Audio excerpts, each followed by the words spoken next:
Hello, ladies. I'm so honored that you came to listen while you work and hope you get a lot done. Today, before you go, though, to go about your work, I'd like to show you my teacup. It's the one that came from Brewed to a Tea. The lady that sent me the 6 teacups seems to just go with everything that I've got. This one's got a bit of red in it to go with my red plaid shirt. And today, I'd like to talk about a number of things. And first of all, if you're new here, and an hour isn't enough time to get all your work done, go over to the left on the blog, which I've left a link for on the channel, and look for continuous play of these videos so you can go right into the previous one. Now I will repeat things every now and then, and I don't intend to do that, but you know, life is full of repeats, and they're good for us. Why do we sing the same songs over and the same hymns, and why do we read some of the same scriptures over? Because we see something different in them each time. And but today I want to start out with our appearance, because that to me is the setup, the setting for getting your work done. Now I know that when I was younger, I actually felt more comfortable running around in my casual clothes before I took my shower and, you know, getting everything cleaned up and then finally getting a shower. But today I don't. And I don't recommend that, because it also is not a good influence in the home. And if you've got little children, they need to see their mother looking nice, looking pretty, looking a little dressed up. Like today is special. We don't know if we're going to have tomorrow. And we need to treat every day like it's a celebration. I've got a young granddaughter. I've got 10 grandchildren now, and I've got a young granddaughter that has a phrase that goes with her. She was born on Christmas Day, so she likes to say, life just needs a party. You can only go so long, and then you have to have a party. Well, this is the way I feel about dressing up each day. You can only go so long, and you're going to have to dress up. And you approach your work a little more seriously and almost more excited about it. And so today I want to talk about the appearance and what it says. It has to be cheerful. These are just some of my ideas. You might be different, but it has to be cheerful and seasonal and no uniform except whatever builds your own confidence. And if someone were to see you somewhere, maybe you go out, maybe you go some shopping, then you have to look dignified. Now, out west where I live in Oregon, it's far more casual than you would ever believe, and it's so bad that for someone to walk around looking like they're wearing a trash bag would not even cause anyone to pause or look. It just they wouldn't even blink an eye. They just it's been going on for so long that it's now become normal. But you know, people like to complain about how bad things are, how bad things look. But did you know that you can just change it yourself by your influence? And Mr. S. preached a sermon years ago called The Power of One, and showed throughout history some of the more well-known things that happened was from one person. And so you have the power of one, you know, in your own home.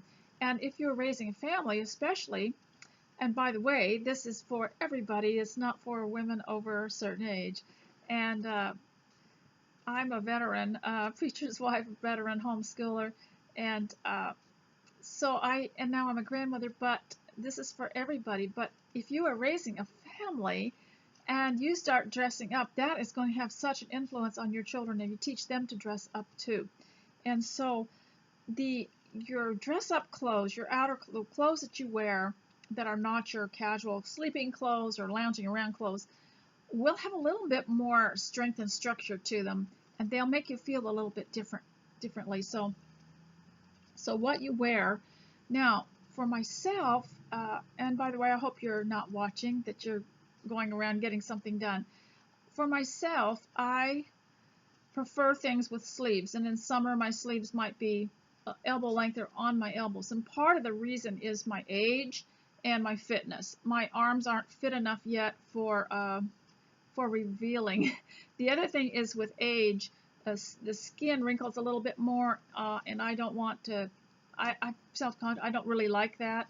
I don't like to look at it myself, so I don't really feel like I want to show it off. So that's why I wear sleeves. And when I sew, some people will say when I show that dress form and there's a dress and it's got sleeves on it, well, I've never seen you without sleeves. I like sleeves. I like my sewing over the generations has I've experienced so many different kinds of sleeves, and I'm fascinated with them. They from historical clothing and all the little tucks and all the little poofs and all the uh, little designs of a sleeve. It just fascinates me, and I enjoy sleeves. So I enjoy wearing them. I enjoy sewing them, and so that's why I wear sleeves. But mainly, I'm wearing them to cover me. And clothing is designed to cover you and cover your flaws. That's what's so beautiful about it. If there's something about you that you're working on, maybe you want to be a little bit more fit, you can just wear clothing that covers that part until you get more fit. For example, if you are having a problem and you want to get your waistline down a little bit, and there's a little bit of a roll there, don't tuck in your blouse and don't wear a belt around it because it just emphasizes it. Wear the loose blouse over it. And there are just all kinds of tricks you can find out. There are a lot of people who generously give this information online, on YouTube, etc. You can find out more about that. So your influence can be tied up in this clothing. And so your influence is just a bad influence to look terrible, to be, and sometimes the way we look is also, the look on our face becomes more mean and grouchy and upset because of the way we look. Not always, but it's like we don't think that there's any hope. So dress in a hopeful way, and that will help a big effect on the way you keep house. So I want to move on to housekeeping. And one thing about housekeeping that I think is really important is to make a list, but don't put a time limit on anything. What I do is try to put the things that mean the most to me first, the things that will be most urgent first. And if I can't get to the rest of it, then I will just transfer it to the next day. But the list is good because if you get to feeling a little bit stuck in something, just you can go to the thing on the list thinking, well, where do I go from here? Don't just sit there thinking, well, pretty soon I'm going to get the inspiration to do something, and I'm not going to do anything until I'm really inspired to do it. So that can really be a debilitating way of handling homemaking, because you're going to have to get your kitchen cleaned up. That's sanitation. That's so important. You're going to have to keep your laundry caught up, and you're going to have to make sure your bathroom is clean and sanitary, plus other things throughout the house. Make sure the bedding has been washed or aired out now that summer's coming for some of you, and some of us are getting warm weather too. So I'm really looking forward to getting the sheets back out on the line and getting that all fresh. The sun puts a bit of starch into everything and also sanitizes it. So I'm looking forward to that. But the thing is, if you make a list and you're sitting around thinking, I don't feel like doing something, this is one thing you need to overcome. Instead of saying, I don't feel like doing this, you have to say, I have to do this. And then you do it, and you have to overcome that emotional response you have to all that work. And I understand if you're artistic that you don't want to redo something in the house in a decorative way until you have, gotten in the mood for that. I understand that. That's not what I'm talking about. But you can't sit around waiting till you feel like doing something. You have to look at something that needs to be done and then do it. And it becomes automatic after a while. So today I'd like to take you through maybe a day in the life. But the thing is, it's really hard for people to say, what do you do? I have never had enough of a routine to depend on that I could say, oh yeah, I always do this one as soon as I first get up, as it hasn't worked out that way for me. Because of course my life is a lot dependent on what other people do too.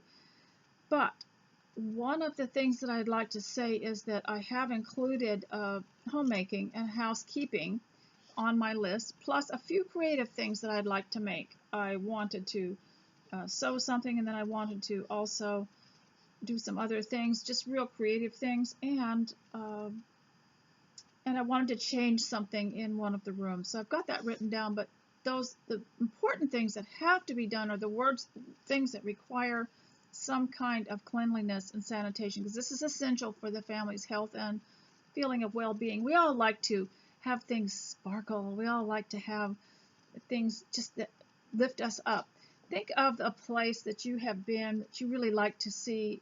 Maybe it's a tour of homes or something that you have been on that you really like to go back and look at. Maybe it's a special shop. And what is the criteria? What are the things that make you want to go back? And a lot of times it's cheerful, it's clean, it's interesting, it has the things in it that interest you. And that's what you do to your home. You just translate it all to your home.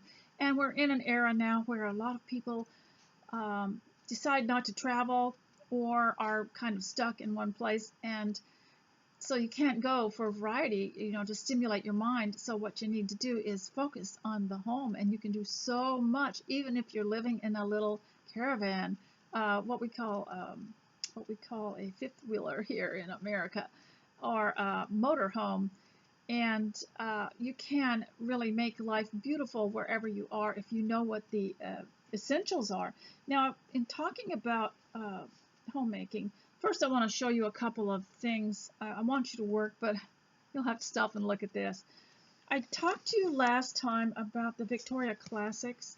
It says Victoria Classics on the top. There's special issues that aren't subscription, and you just have to look at Hoffman Media online to find them. And why I liked them, this one was called Tea Pleasures, and it's from some time ago, but they have one every year.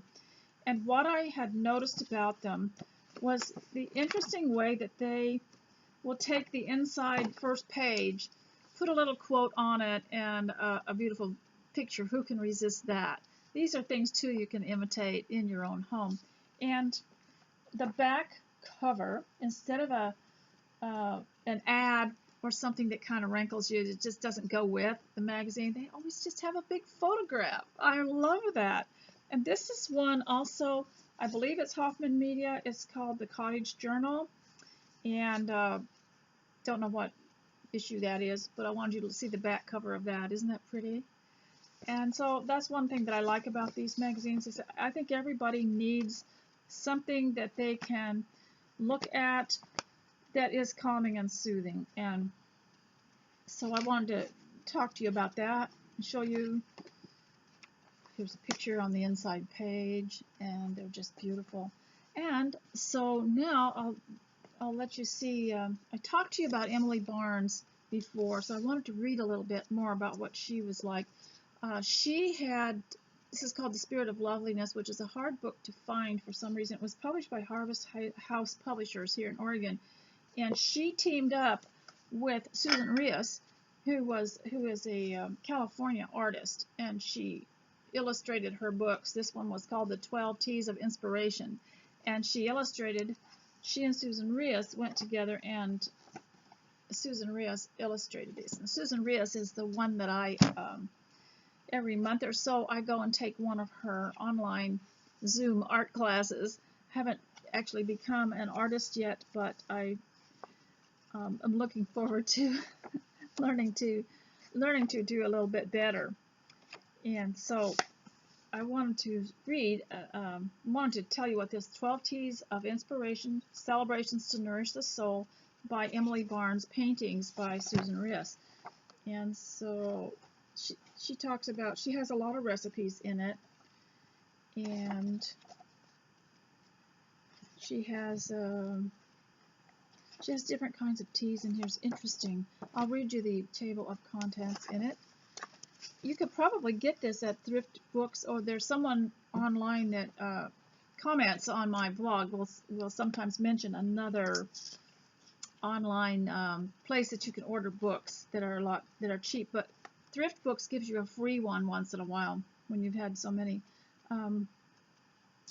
The New Beginnings tea, the Thankful Heart tea, the Thing of Beauty tea, the role model tea, the memorial tea, the words to live by tea, the scripture tea, the book club tea, the funny bone tea, and the garden tea, and the Christmas tree tea. And have not actually read all of this because it came some time ago and I put it up and didn't, the New Beginnings tea. And I think it was about a new home, someone moving to a different place. Didn't have to be a brand new house, but someone moving to a different place and how to provide a tea for them. That is so interesting and so exciting to fill up an attractive container. Now, people used to use baskets, but you can use anything, but I think you should make it attractive. And so I know someone who can do anything with a cardboard box. She will wallpaper it, she will put wrapping paper on it, or she'll somehow paint it. She manages to put handles on it, and she puts a tablecloth on the inside. She can make that cardboard box so disguised and so beautiful. And so she has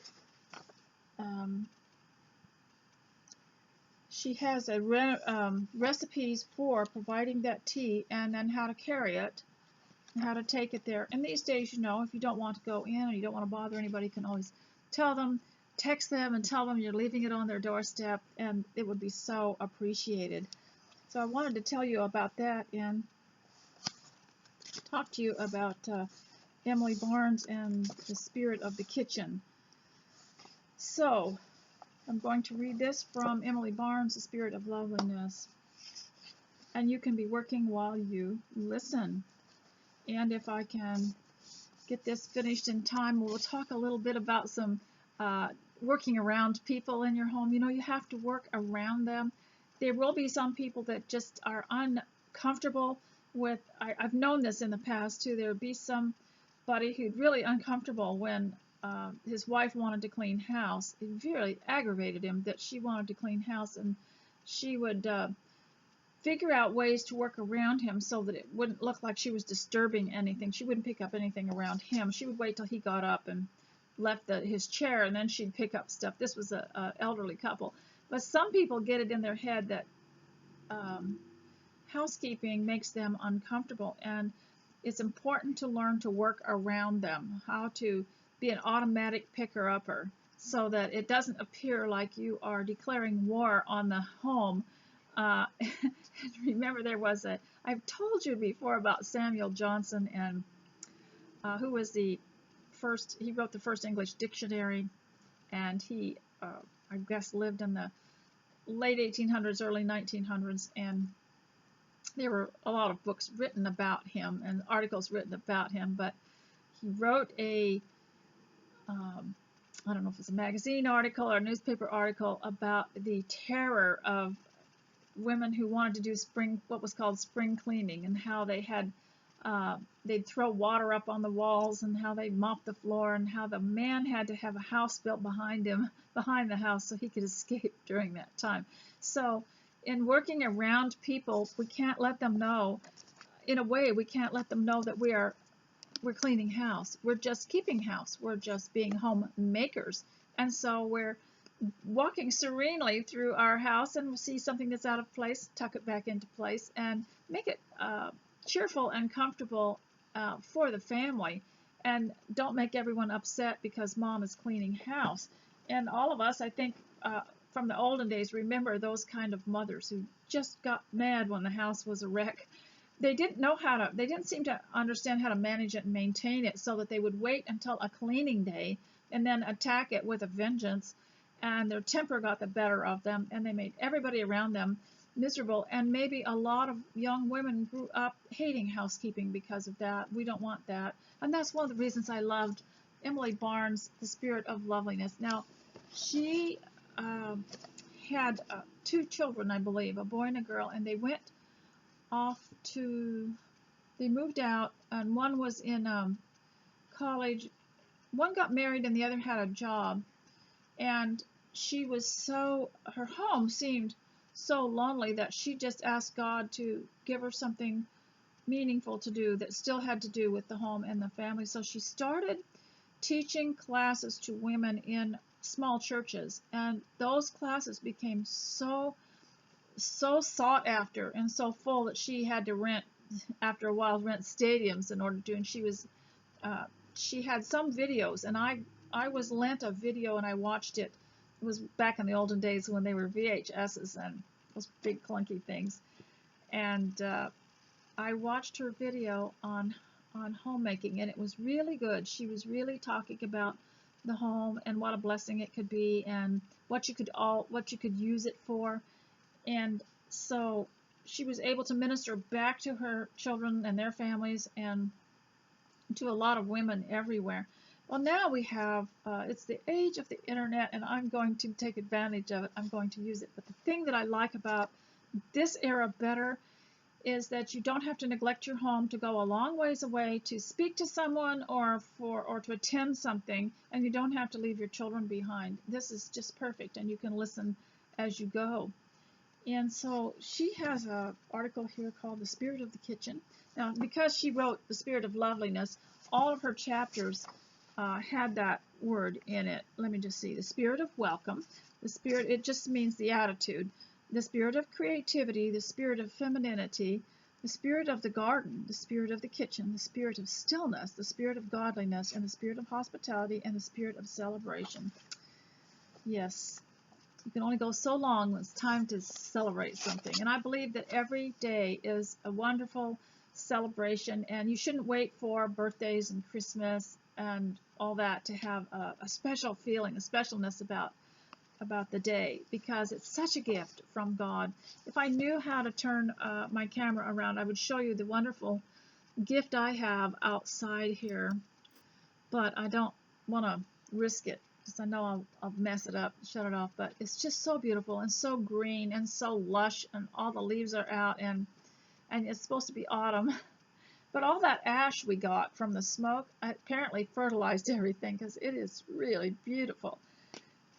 So, The Heart of the Home by Emily Barnes.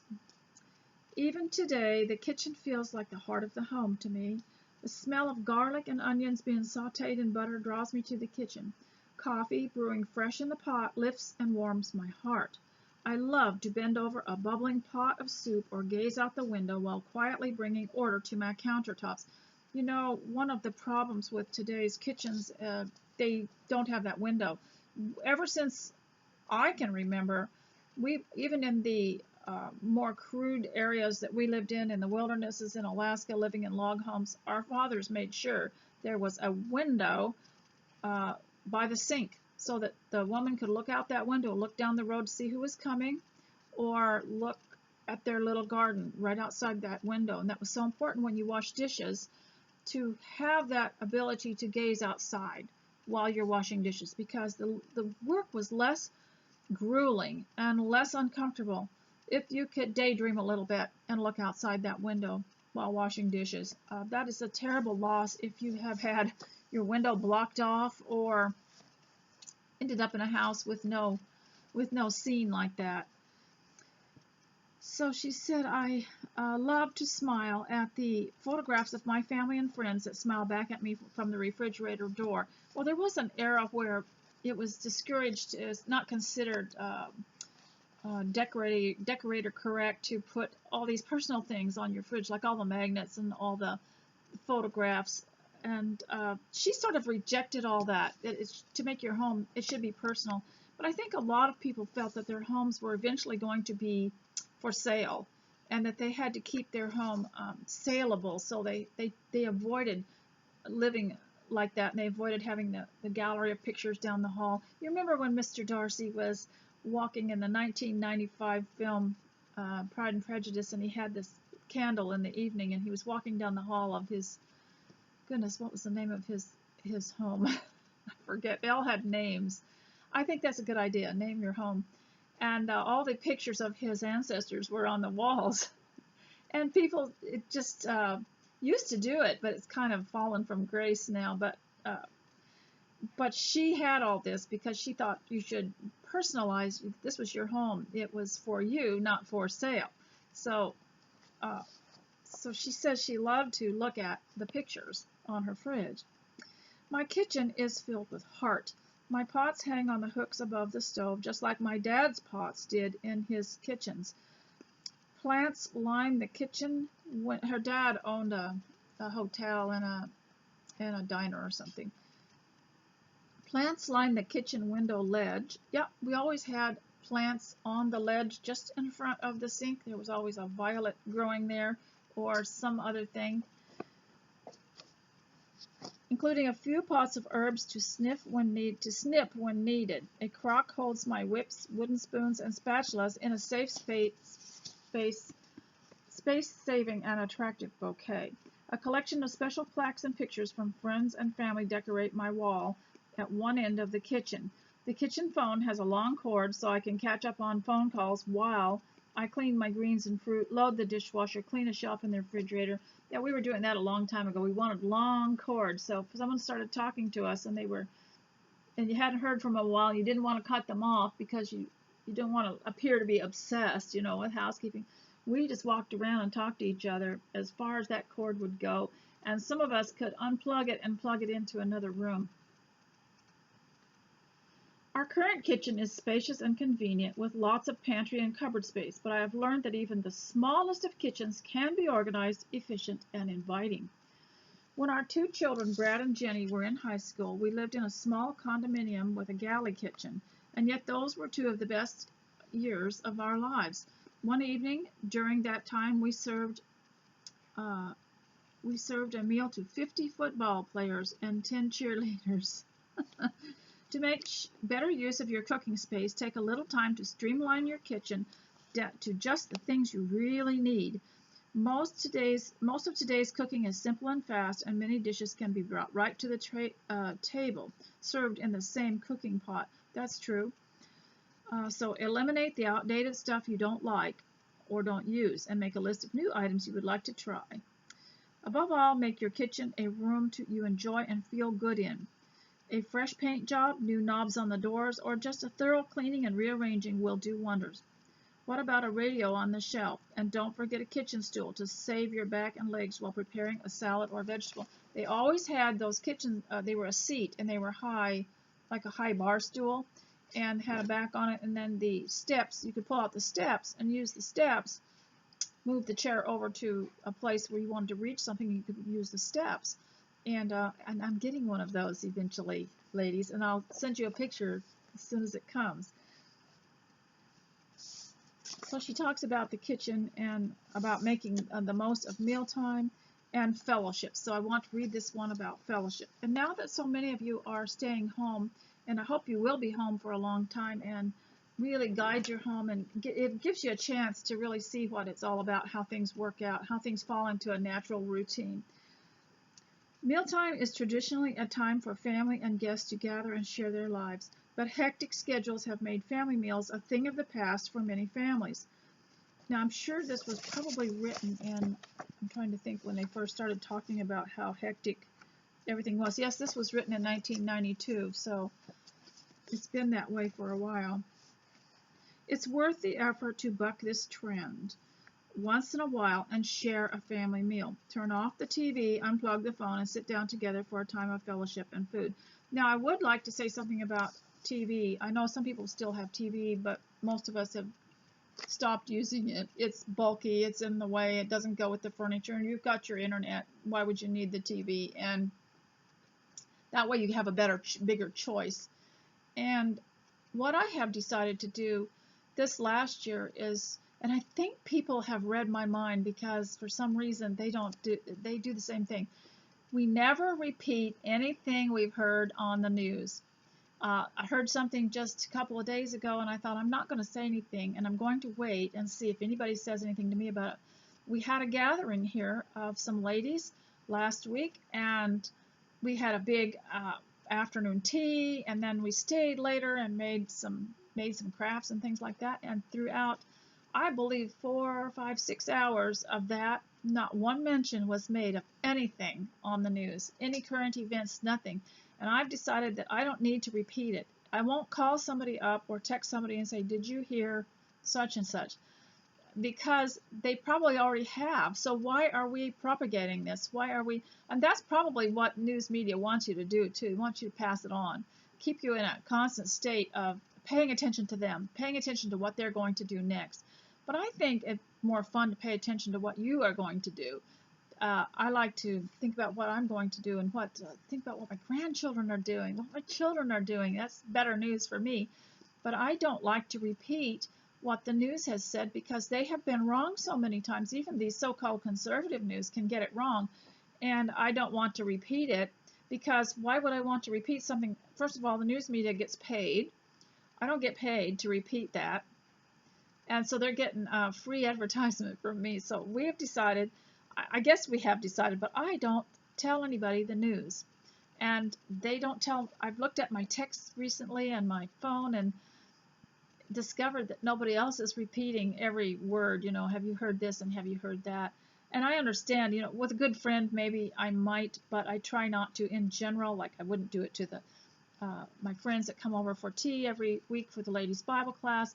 We don't even discuss it because time stands still for us when they come. We have our Bible study, we have our tea, we might do a little craft afterwards, but we don't pass it on because it's going to be passed on anyway by other people. So we just don't do that. And that's something I don't think that is really good for your appetite anyway, especially if it's not good news.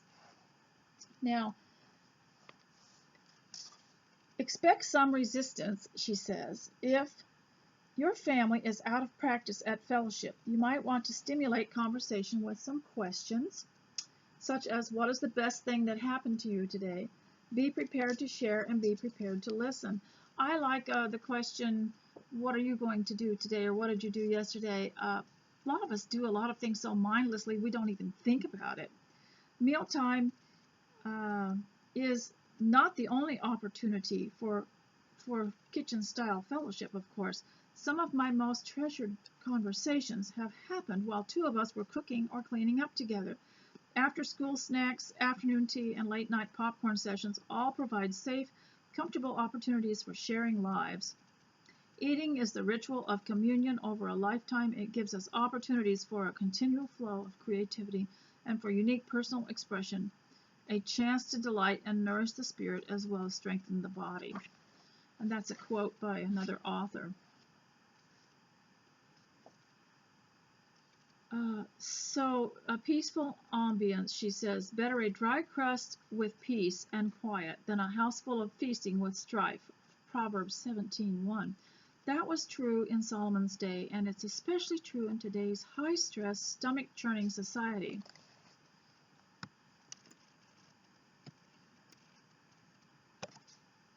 Perhaps the most meaningful and effective way to bring an air of peace and grace to a mealtime is to make a habit of inviting God to be present. Even a mumbled and hurried "bless this food to the nourishment of our bodies" can help our hearts turn in the direction of gratitude and peace.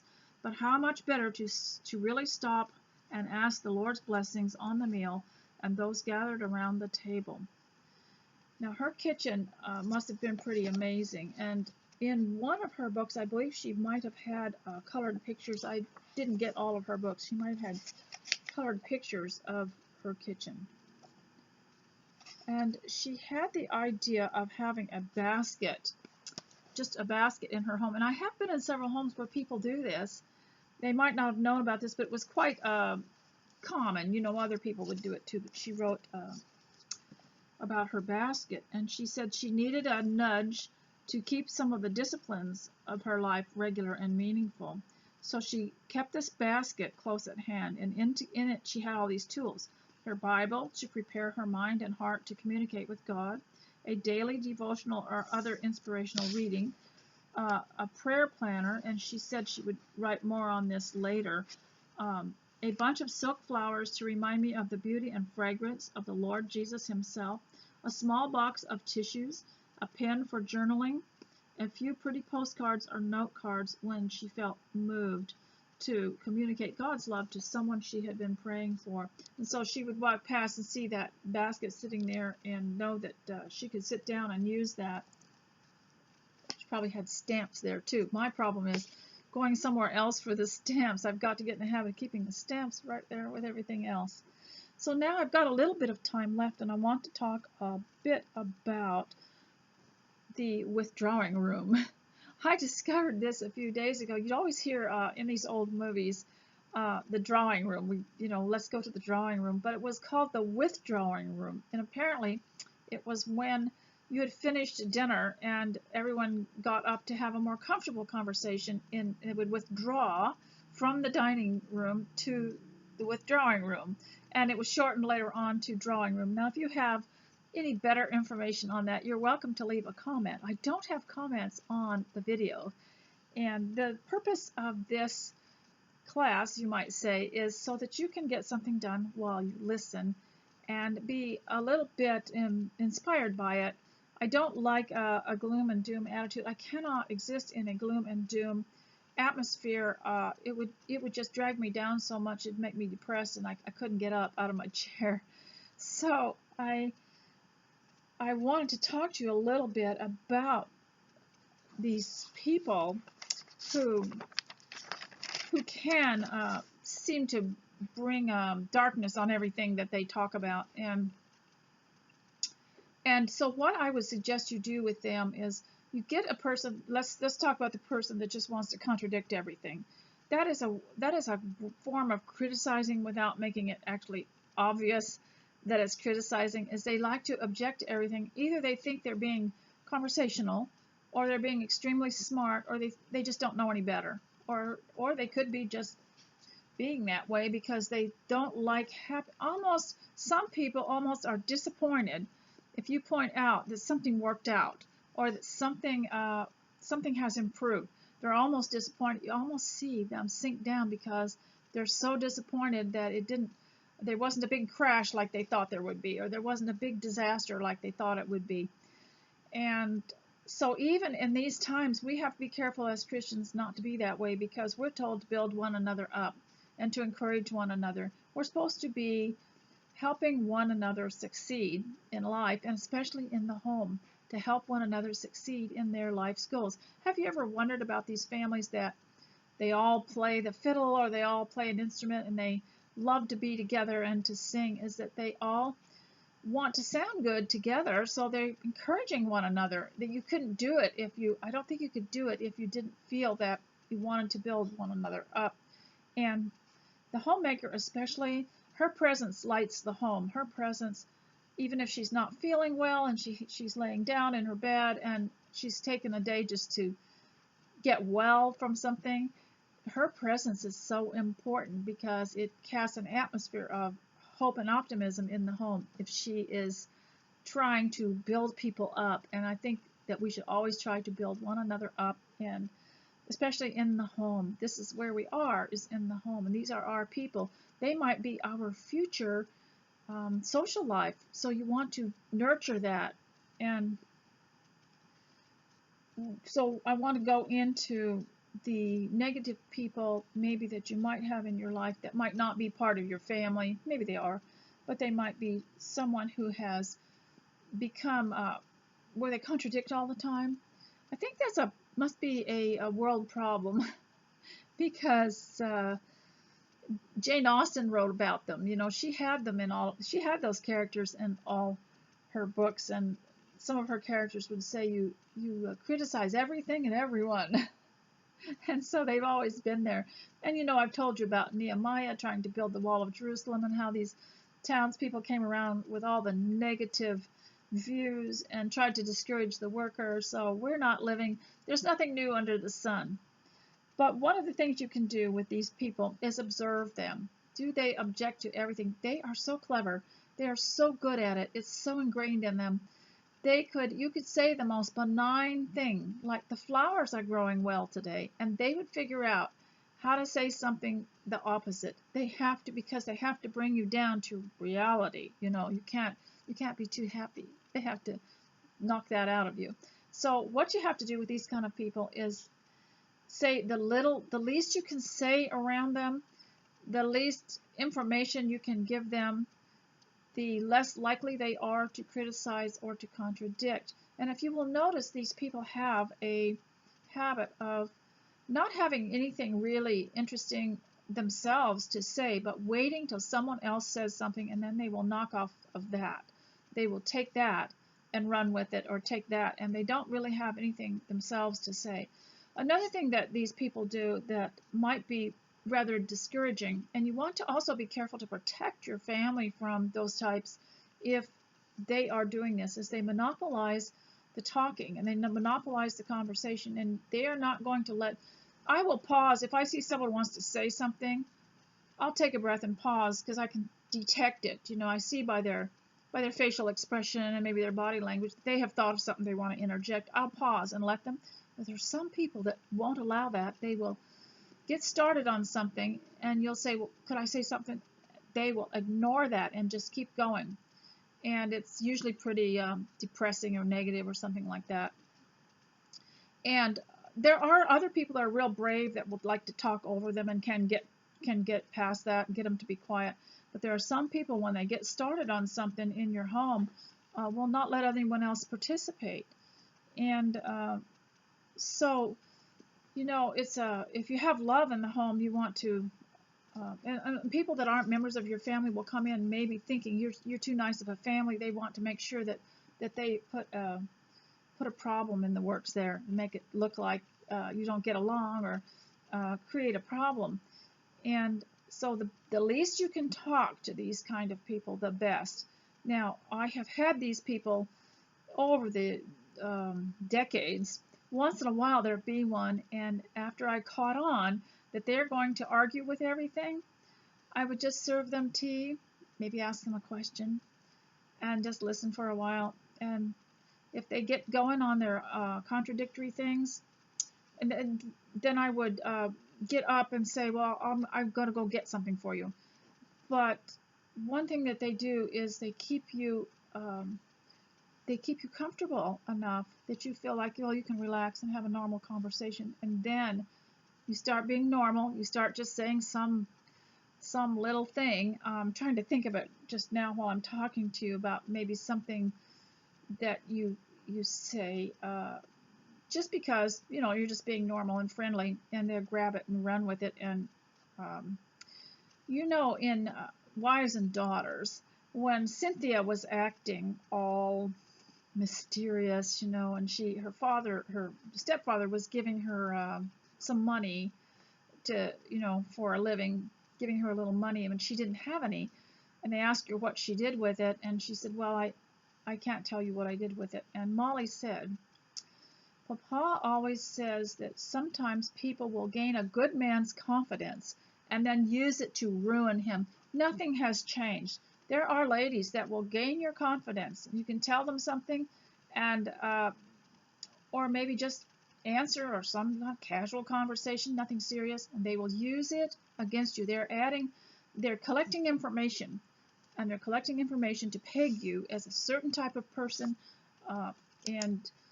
and just give you a stereotype reputation or something like that, and that you can't live down. And they are gathering information about you and trying to draw conclusions from it and creating a profile about you. And so that's why you have to be really careful what you say. And I think probably as homemakers, we're happy, we're rested, we're relaxed, and we're very friendly, and we forget to be quiet about our own affairs. You cannot talk about your bank account. You cannot talk about your money. Be very careful about talking about your religion or your faith until you know that they're on board completely, because they will use it, gain a good man's trust, and then use it to ruin him. And that's what they do. They get you relaxed, get you talking about yourself, and then they're gathering all that information. And you can almost see sometimes when you're onto them and you're not going to give them any information, they're very disgruntled, very upset. Remember Emma? She said Frank Churchill wouldn't, or it was Frank Churchill or whoever it was, she said, I couldn't get any information out of him at all. There are just some people like that. I think Jane Austen was aware of it. I don't think it's anything new. I think it's gone on. People that are obsessed with other people, getting information out of them, or watching everything that they do, or being very, very critical, are people that don't have a very good relationship with the Lord, and also do not have enough, are not absorbed in life enough of things to do, things to, like developing their own talents and developing their minds, learning new things. That is their problem, is they're not focused enough on what they're here for and what what they're supposed to be doing in life, you know, and to be too absorbed in someone else is not healthy. Now, in analyzing Job, that's another thing. If you'll notice that Job, he kind of correlates with Nehemiah in a way, that the more that the good things, you see, these types of people that like to take away your joy of life by being moody, gloomy, critical, uh, and they can even turn your friends against you or even your family against you. Uh, this sort of happened to Job, you know. He would just get bad news all the time. This, you've lost your land, you've lost your kids, you've lost this, you've lost that, and then he was struck with a disease, and then people were saying, why don't you just give it all up and curse God and die? And he said, well, I didn't have anything, I didn't bring anything in this world to begin with, and I'll have nothing in this world to go out with. So he was content.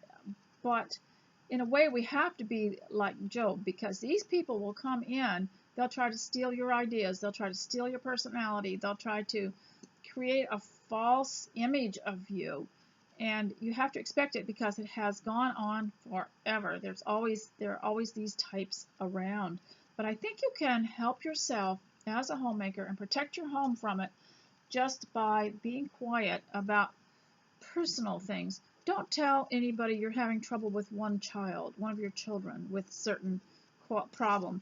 Don't tell anybody that your child has anything personal about any of your children or grandchildren.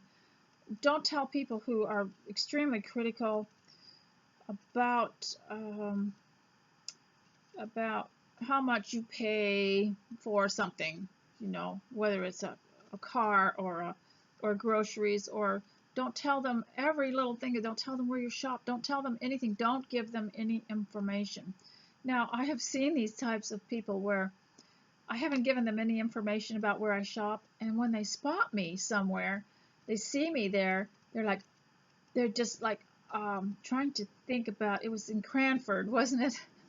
And they made the Elizabeth Gaskell's story Cranford into a movie, and there were women there that were so obsessed with what was going on in the village. When they saw somebody, they would go, oh, you know, because that's information. You could just see them gathering the information. Keep the information low from some of these people, and also have something that you're thinking of doing that's greater than these people that are bothering you. I think that's really very, very important. And to always rise above it, because you could sink down into this low pettiness. And I found that some of these stories are very amusing. I see it all the time. And whenever I'm plagued with some person, or like over the years, some person that just seemed to be a little too interested in me and was spreading stuff and exaggerating and that sort of thing, I'm thinking, well, she'll be in my novel. So you can always think about it in relationship to a future story. And so now some of the things that I've been doing lately, I've been cleaning a lot of things out, cleaning house. Still haven't finished those bookshelves, and I'm making a little progress in some areas. I've been being careful not to have too many online activities. Like I mentioned, I was taking classes and a lot of things. Well, I've got that down to about 2 things. I kept my exercises and I kept my art class, but those exercises will be every day. And now I don't even have to turn on a video to do exercises because I've memorized them. And I found the exercises, most of all the things that I was doing, I found the exercising most beneficial. And I chose Fabulous 50s. I believe she's in Australia, and I do her stretch exercises. She has a lot of gentle exercises. If you're very young, even in your 20s, I would recommend it, because she has challenges and playlists that you can do for stretches, and I don't understand why a young person could even keep up with her. She says it's for anyone over 50. If I were 16, I would find them difficult, and that's why I choose these stretches. I've almost got to where I can keep up with some of her stuff, but generally not. So it's quite useful. And I've kept the art classes because I've found that it gives me a chance to sit down for a couple of hours and be very, very calm. And so there is a danger when you're staying home thinking that you have lots of time so you can do this class and that class, and then you can engage in all these activities that you've built up for yourself. But housekeeping can suffer from that just as much as if you were going out all the time and having to save all the work for Saturday.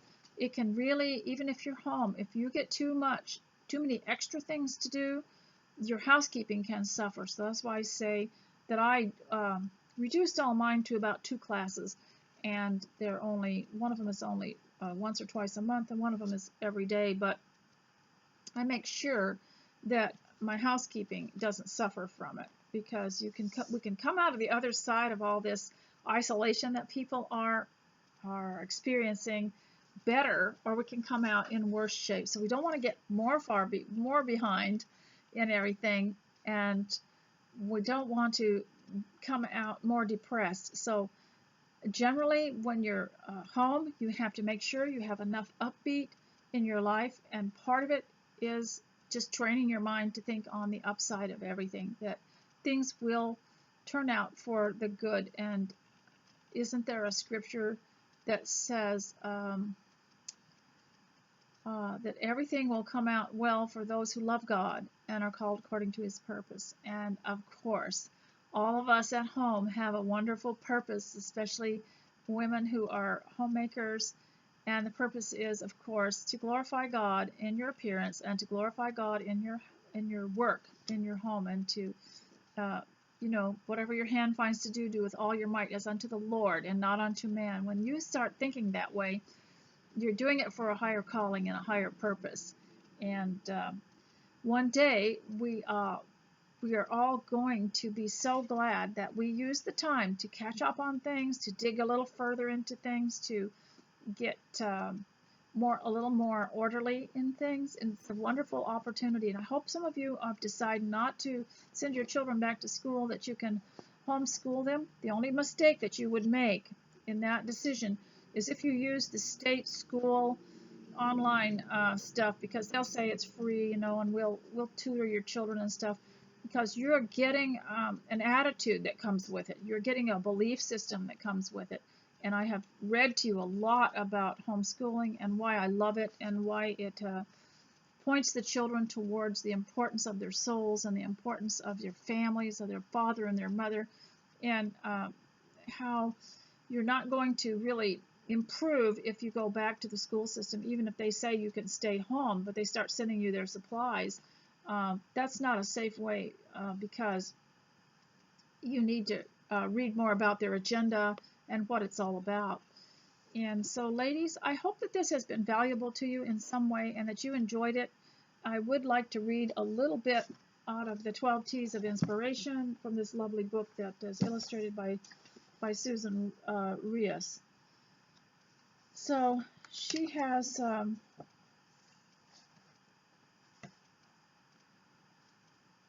she had sayings that she would put into her book. Wisdom is a tree of life to those who embrace her. Happy are those who hold her tightly. Proverbs 3:18. She talks about quiet moments at home and with people.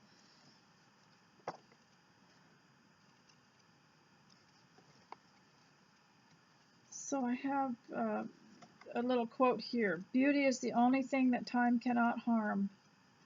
Philosophies fall away like sand, and creeds follow one another like the withered leaves of autumn. But what is always beautiful is a joy for all seasons. It's true. They say a thing of beauty is joy forever. And of course, our tastes change in beauty. That's why I think it's so much fun to update your clothing or your home, because it keeps your eyes stimulated with the color and with the peace of it all. So, ladies, I'm going to say goodbye now, and I hope you have a lovely day. And please click on the continuous play if you want to hear more, and leave a comment if you like on my blog. Thank you. Goodbye.